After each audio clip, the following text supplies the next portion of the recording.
네, 강프로입니다. 자, 오늘 LNF 1.5% 강세 중입니다. 근데 상대적으로 많이 강한 움직임을 보이고 있다고 보셔야 돼요. 왜 그러냐면 에코프로 BM 빠집니다. 그리고 포스코 퓨처엠 빠져요. 뭐 되게 큰 폭으로 빠지고 급락이 나오고 그런 상황은 아닌데 상대적으로 강한 움직임을 보이고 있다. 그쵸? 제가 왜 에코프로 BM 그리고 퓨처엠을 같이 이야기를 드리느냐? 똑같이 양극재 업체이기 때문에 그렇습니다. 그리고 LNF는 양극재 업체 중에 여기 2위에 자리를 지키고 있다. 근데 에코프로 BM도 그렇고요. 제가 비교해 가면서 보여드릴게요. 에코프로 BM 그리고 포스코 퓨처엠. 자, 이렇게 비교를 해보잖아요. 그러면 상대적으로 LNF의 주가가 조금 약해요. 자, 여기 보면 7월 달까지 에코프로 BM도 그렇고 포스코 퓨처엠도 그렇고 고가를 형성한 걸 볼 수 있죠. 근데 여기 LNF 같은 경우에는 7월 달에 나왔었던 이 반등은 나왔는데 반등에 지나지 않죠. 그쵸? 막 고가를 갱신하고 그런 상황이 발생한 게 아닙니다. 그러면 LNF가 상대적으로 약한 움직임을 가지고 있었다는 건데 그건 여러 가지 이유 모두 다 해당되기 때문에 중요한 점 딱 두 가지만 말씀드릴게요. 첫 번째, 테슬라. 그쵸? 테슬라에 집중을 하다 보니까 그쵸? 마진율이 떨어지고 그리고 앞으로 조금씩 그 다변화를 못 시킨다는 좀 그런 악재가 있었습니다. 그리고 두 번째는 수직 계열화가 그쵸 에코프로 BM이나 뭐 포스코 퓨처엠이나 이쪽에 비해서 약간 좀 덜 돼 있어요. 그쵸? 단독으로 양극재를 생산을 하다 보니까 그런 부분에서 마진이 떨어질 수밖에 없다. 그러면 장기적으로 갔을 때 에코프로 BM이나 퓨처엠보다 약간 뒤처질 수밖에 없는 그런 환경에 처해 있습니다. 왜 그러냐면 주식시장은 미래 가치를 반영해서 올라갑니다. 지금 현재 포스코 퓨처엠보다 그쵸 양극재 생산 규모는 LNF가 더 많아요. 그런데 양극재 생산 규모가 많다 그래서 지금 당장의 주가가 반영되는 게 아니라 미래 가치를 반영한단 말이죠. 그랬을 때 어떻게 되는 겁니까? 포스코 퓨처엠이 뒤집어질 수 있다. 에코프로 BM은 사실상 넘사벽이 됐고요. 포스코 퓨처엠에 약간 좀 뒤처질 수 있다. 그런 부분이 작용하면서 그쵸? LNF가 상대적인 약세를 보였다는 겁니다. 그런데 생각해 보세요. 양극재는 기본적으로 쇼티지예요. 그쵸? 앞으로 그쵸? 지금도 그렇지만 앞으로는 더 물량 자체가 부족하게 될 겁니다. 자, 그런데 여기서 하나 생각해 보시라고요. 뭐 어떤 이야기를 드리는 거냐면 LNF 같은 경우에는 미래 가치를 반영했을 때 포스코 퓨처엠이 뒤집어질 수 있다. 그런데 그쵸? 그런데가 중요합니다. 포스코 퓨처엠보다 지금 낮은 주가 위치를 형성하고 있다면 어떻게 될까요? 단순히 시가총액의 비교치가 아닙니다. 포스코 퓨처엠은 상대적으로 높은 가격대, 그쵸? 고가를 에코프로 BM하고 동일하게 그쵸? 형성을 해왔는데 포스코 퓨처엠은 낮은 부분을 먼저 반영한 거예요. 즉 하락의 선반영을 했기 때문에 지금은 매도 의미가 없다. 그렇죠? 그리고 상대적으로 강세를 보이고 있는 것도 이런 이유 때문이다. 그러면 이게 무한정 이렇게 상대적인 강세를 보일까요? 그게 아니라는 거예요. 그게 아니에요. 무슨 얘기냐면 에코프로 BM으로 최종적으로 옮겨오고 그리고 이쪽에서 에코프로 머티리얼즈 쪽으로 같이 연동을 시켜가는 게 양극재 업체들의 수익률 측면에서는 가장 좋습니다. 그런데 단기간 수익률을 봤을 때는 LNF를 지금 매도할 필요가 없어요. 만약에 내가 여기서 물리고 여기서 물려 있다. 지금 매도하는 게 아니라 매수할 수 있는 가격대를 잡아야 되고 그 매수할 수 있는 가격대를 에코프로 BM을 기준해서 봐야 되는데 에코프로 BM이 언제 올라갈까 그게 문제가 아니라 더 이상 떨어지기 어렵다. 그래서 정확하게 저가가 나온 건 11월 1일, 11월 1일, 11월 1일 정확하게 저가가 나왔죠. 그리고 나서 자 여기서도 주가가 먼저 반영된다는 그 증거가 나오는 거예요. 보세요. 요날 뭐가 나왔죠? 11월 초에 공매도 금지 이거 주말에 기습적으로 발표가 됐는데 왜 그 전에 그쵸 딱 3일 전에 뭐가 나왔나요? 저가가 나왔다. 그쵸 그래서 우리는 저가 확인하면 된다. 근데 여기 따라가면 된다 안 된다 안 된다. 근데 지금은 어떻게 한다? 지금은 된다. 왜? 고가에 나오는 매물 소화가 나왔고 그쵸 뭐가 나왔어요?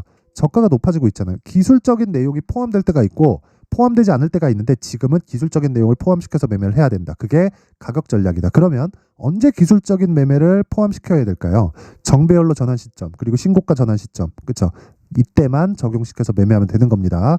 자 그래서 지금 중요한 게 에코프로 BM을 기준해서 LNF 그쵸 LNF의 가격 전략을 잡고 보유 기간을 내가 조율할 수 있는 환경을 만들자. 이게 핵심 사항입니다. 자 그런데 이 내용에 대해서 제가 이야기를 드리기 전에 연초가 됐죠. 자, 그래서 신년 이벤트에 대해서 안내 말씀드리고 가겠습니다.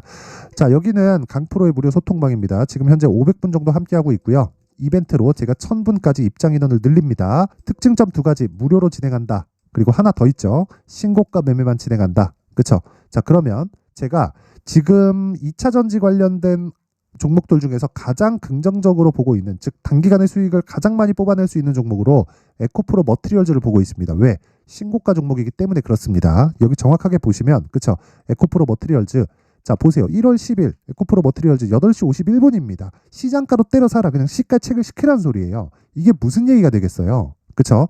이건 신고가 종목은 이미 돌아올 수 없는 강, 즉 돈이 들어와서 주가를 위쪽으로 당긴 거고, 돈이 들어왔기 때문에 근거가 있습니다. 그 근거는 돈이 들어온 다음에 확인을 하면 되는 거고, 그리고 우린 여기서 가격 전략을 세우지만 디테일하게 세울 필요는 없다. 하지만 돌파 구간을 내가 정확하게 잡을 수 있는 스킬은 필요하다. 그게 소통방에서 진행을 하고 있는 거고, 그래서 에코프로 머티리얼즈 보세요. 에코프로 머티, 자 보세요. 오늘도 6%대 강세. 근데 이날만 공략을 했을까요? 그쵸? 바닥이 나온 게 언제죠? 1월 8일. 그쵸? 19만 6천 원 바닥 딱 찍었죠? 1월 8일로 올려서 보겠습니다. 자, 내용 보시면 1월 8일. 그쵸? 이스트 소프트 에코프로 머티리얼즈 8시 57분. 그쵸? 이스트 소프트 이날 상한가 같고요. 에코프로 머티리얼즈 이날. 그쵸? 마이너스 2%의 출발을 해서 지금 종가 7.4%까지 상승을 했고, 어저께. 그쵸? 어저께 올라가긴 했지만 2% 정도. 그쵸? 고가 매물을 소화하는 그런 상황이 벌어졌고, 그리고 나서 오늘 시가에 다시 공략을 한 겁니다. 자 보세요. 에코프로 머티리얼즈 8시 51분. 그쵸? 정확하게 장 시작 전. 그러면 한 번, 두 번. 그쵸? 이게 뭐다? 불타기. 물타기 하지 마세요. 불타기를 무조건 해야 됩니다. 근데 불타기는 무조건 돌파 구간에 내가 해야 되고, 기본적으로 보유기간 2주 잡는다. 그쵸? 요 내용, 요런 매매를 하기 위해서는 신고가에 대해서 이해를 해야 되고, 그런 부분을 소통방에서 진행을 하고 있습니다. 자, 그 밑에 3S 한번 볼게요. 3S 보면 오늘 지금 20%대 강세 중입니다. 자, 지금 시가 대비해서 거의 한 고가 따지잖아요. 그러면 한 20% 정도. 근데 지금 종가인, 그쵸? 장 중이니까 종가 기준에서 본다면 한 10% 정도 수익권에 있다. 이것도 뭐예요? 신고가잖아요. 그쵸? 모든 시장의 주도주, 강세 종목은 다 신고가 종목에서 터지는 겁니다. 그쵸? 내가 고가를 정확하게 잡을 수 있을 거라고 착각하지 마세요. 한 번, 두 번 잡을 수 있지만 지속 가능하지 않다. 그쵸? 그래서 내가 기본적으로 주가가 내려올 때 팔고 올라갈 때 산다. 근데 수익을 보기 위해서는 신고가 매매를 해야 된다. 그러기 위해서는 소통방에서 진행하고 있는 신고가 매매를 와서 배우세요. 내가 자꾸 막 23년도에 막 고가 물리고 에코프로 보면서 막 자꾸 나도 잡고 싶다 이러신 분들, 그쵸? 손절만 하고 있다 이러신 분들은 이번 기회에 소통방으로 들어오시고요. 무료로 진행을 하지만 저는 채널 성장이 목적입니다. 그래서 구독과 좋아요, 그쵸? 구독과 좋아요 꼭 좀 부탁드리고요. 의리로 눌러주세요. 상단에 있는 전화번호로 참여, 자 참여라고 문자를 보내주시면 제가 그 번호로 소통방 입장 링크를 제가 순차적으로 공유를 해드리도록 하겠습니다. 자, 그리고 연초 이벤트 하나 더 나갑니다. 자, 제가 계속해서 신고가에 대해서 이야기를 드리고 있으니까, 그쵸? 어떻게 신고가 종목을 뭐 계속적으로 추적 관찰하고 있을지, 그쵸? 그 내용을 여기 신고가 검색기를 통해서 제가 준비를 해놨고요. 그리고 여기서 나온 종목을 토대로, 그쵸? 어떤 식으로 이런 식으로 공략을 할까? 그 기본이 되는 내용을 여기 수익 모델, 그쵸? 수익 모델에 대한 내용으로 제가 준비를 해놨습니다. 이것도 무료로 진행을 하지만 저는 채널 성장이 목적이기 때문에 구독과 좋아요 부탁드리고요. 상단에 있는 전화번호로 참여, 자 참여라고 문자를 보내주시면 제가 신고가 검색기 그리고 수익 모델과 함께 소통방 입장 링크까지 함께 공유를 해드리도록 하겠습니다. 자, 다시 LNF로 돌아와서 보면요. 내용 간단합니다. LNF가 떨어지기 위해서는 에코프로 BM이 떨어져야 된다. 근데 에코프로 BM은 지금 떨어질 만큼 떨어졌다. 최대 26만 원인데 지금 가격이 29만 6천 원. 그쵸? 이미 26만 원을 찍고 올라오고 있다. 여기서 조정을 받는다고 한들 저가가 낮아지는 상황이 나오려면 시장이 꺾여 내려가야 되기 때문에, 시장이 꺾여 내려가는 상황이 지금은 나올 수가 없다. 나오더라도 일시적인 상황일 수밖에 없기 때문에 거기서 우리가 보유기간을 최소화시킬 수 있는 가격대를 잡는 게 가장 중요하고요. 그게 여기 가격 그리고 단기 보유 전략입니다. 그쵸? 그리고 LNF 상대적으로 약해서 스트레스 받으시는 분들이 많을 것 같은데 절대로 매도하면 안 됩니다. 지금 그쵸? 매도 구간 아니에요.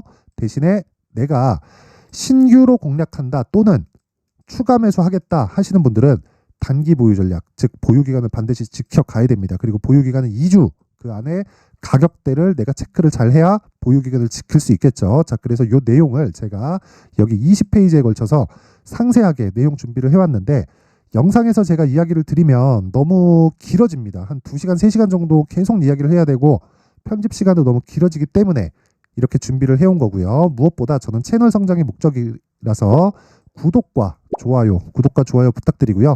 상단에 있는 전화번호로 가격이라고 문자 보내주시거나 뭐 번거롭다 싶으면 숫자 3이라고 문자 보내주시면 제가 가격과 단기 보유 전략, 무엇보다 신고가 매매를 어떻게 진행해야 되는지, 그쵸? 그 간략한 내용까지도 제가 함께 준비를 해놨습니다. 자, 항상 긴 영상 봐주셔서 감사드리고요. 그리고 무엇보다 이 실시간으로 보는 게 좋습니다. 그래서 상단에 번호 확인해서 참여라고 문자 보내시고요. 이번에 꼭 들어와서 배우세요. 그리고 제가 신고가에 대해서 강조를 드린 만큼, 그쵸? 강조를 드린 만큼 12월 달부터 진행하고 있는 신고가 종목이 있습니다. 그 종목을 어떤 식으로 공략하고 앞으로 어떻게 이 준비하고 진행을 해야 될지, 그쵸? 그 내용에 대해서 제가 상세하게 준비를 해놨으니까 영상 끝까지 시청하시고요. 모든 분들이 성공 투자하셨으면 좋겠습니다. 자, 제가 항상 신고가 종목에 대해서 강조를 드립니다. 자, 신고가 종목에 대해서 강조를 드리는 건 크게 시세가 발생하는 대시세 종목은 모두 신고가 구간을 거쳐서 발생하기 때문에 그렇습니다. 시장은요, 좋을 때도 있고 나쁠 때도 있어요. 그런데 대시세 종목은요, 시장이 좋든 나쁘든 그 숫자의 차이가 있을 뿐이고요. 매년 발생을 합니다. 올해 같은 경우에도 마찬가지예요. 23년이죠. 1월부터 로봇, AI, 시세를 크게 발생을 시켰는데 이미 22년도 중반 후반에 신고가를 달성을 하고 매물 소화 과정을 거친 이후에 시세가 발생을 했습니다. 2월 달부터 2차 전지의 강세가 있었죠. 그런데 22년도에 이미 에코프로 같은 경우에는 신고가를 달성한 이후가 됐고요. 대장주가 강한 움직임을 보이다 보니까 그리고 나서 에코프로 BM 그리고 관련된 종목들이 강하게 시세를 내는 시작점이 만들어졌습니다. 3월부터는 그렇죠. 삼성전자와 하이닉스의 강한 움직임이 발생하기 시작했고요. 그러면서 한미반도체가 신고가를 달성을 했고 매물 소화 과정을 대략 한 2달 정도 거친 이후에 추가적으로 시세를 발생을 시켰습니다. 자, 어떤 종목이든 신고가를 거치면서 대시세 구간으로 들어간다는 거고 이런 대시세 종목에는 신고가라는 내용을 이해했을 때 이런 상황을 만들 수가 있는데 자, 보세요. 22년 11월 21일 날 정확하게 레인보우 로보틱스를 시작을 했고요. 이때 당시에 레인보우 로보틱스의 가격은 33,800원이었습니다. 실제 3달이 채 되지 않는 보유기간을 가진 이후, 그쵸? 한 100% 정도의 수익 실현을 할 수가 있었고요. 그 이후에 추가적인 상승이 나왔지만 내가 매수를 잘 했기 때문에 보유기간을 최소한으로 줄여서 가더라도 충분한 수익이 발생을 했다는 겁니다. 언제든지 저가를 잡을 수 없고 고가를 잡을 수 없기 때문에 내가 강조를 해야 되는 건 신고가 이후에 매수하는 구간 그리고 첫 번째 수익 구간만 먹더라도 다음 종목으로 이동을 할 수 있다는 거죠. 실제 그리고 나서 3월 달에 반도체 종목에 대해서 계속해서 제가 강조를 드렸었고 그런 이후에 매물 소화 과정을 거치고 5월 달부터 반도체 공략을 시작한 결과 그쵸? 3달이 채 되지 않아서 ISC 그리고 한미 반도체까지 100%에 달하는 수익 실현에 성공을 했습니다. 그래서 계속해서 강조를 드리는 거예요. 시장은요, 좋을 때도 있고 나쁠 때도 있어요. 그런데 대시세 종목은 숫자의 차이가 있을 뿐이고요. 매년 발생을 한다는 거고 분기별로 나오게 됩니다. 물론 이런 종목을 모두 다 잡을 수는 없지만 지금 같은 경우에는요, 2가지 내용으로 구분이 가능합니다. 첫 번째, AI 반도체 쪽으로 들어가야 되고요. 그리고 또 한 가지, 내년 4월에 있을 총선 테마가 지금부터 준비되어 있어야 된다는 거죠. 물론 이 두 종목 모두 신고가 종목에 있는 종목을 공략해야 되기 때문에 신고가 구간에서 매매를 해야 된다는 건 어떤 상황에서든 불변의 진리라고 보시면 됩니다. 자, 그래서 제가 AI 반도체 관련된 종목들은 강프로의 소통방에서 같이 공개를 하도록 하겠고요. 4월 달에 있을 총선을 대비한 대시세 종목은요, 이렇게 준비를 해왔습니다. 자, 내용을 한번 보시면 그쵸? 큰 폭의 하락을 거친 이후에 장기간 횡보 구간을 거쳤고 그리고 최근에 들어서 신고가를 만들어냈죠. 이후에 추가적으로 상승이 나오는 구간을 만들기 위해서 눌림목 구간에 있는 그런 상황이고요. 지금은 매집 구간에 있다고 보시면 됩니다. 자, 장기간 매집이 중요한가, 단기간 매집이 중요한가 이런 부분에 대해서는 모두 무시하셔도 되고 무엇보다 신고가를 갔다는 것 자체 그리고 변하지 않는 총선 스케줄을 본다면요. 지금부터 내용을 준비를 하셔야 되고 매집 구간으로 계속해서 삼고 있어야 됩니다. 자, 지금부터 물량을 잘 모아 가시면 정말 크게 수익은 낼 수 있는 매매를 할 수 있다라고 이야기를 드릴 수 있기 때문에 이 종목이 어떤 종목인지 잘 받아가서 결과적으로 큰 수익을 볼 수 있는 이런 매매를 해보고 싶어 하시는 분들이 계시면요. 구독과 좋아요 부탁드리고요. 그리고 상단에 제 전화번호 확인해서 대시세라고 문자 보내주시면 되고요. 대시세라고 문자 보내주시는 분들에 한해서만 제가 어렵게 찾아놓은 이 종목을 모든 분들에게 다 공유를 해드리도록 하겠습니다. 내년 총선은 바뀌지 않은 스케줄이기 때문에 이 종목 꼭 받아가서 모든 분들이 큰 수익 내셨으면 좋겠습니다.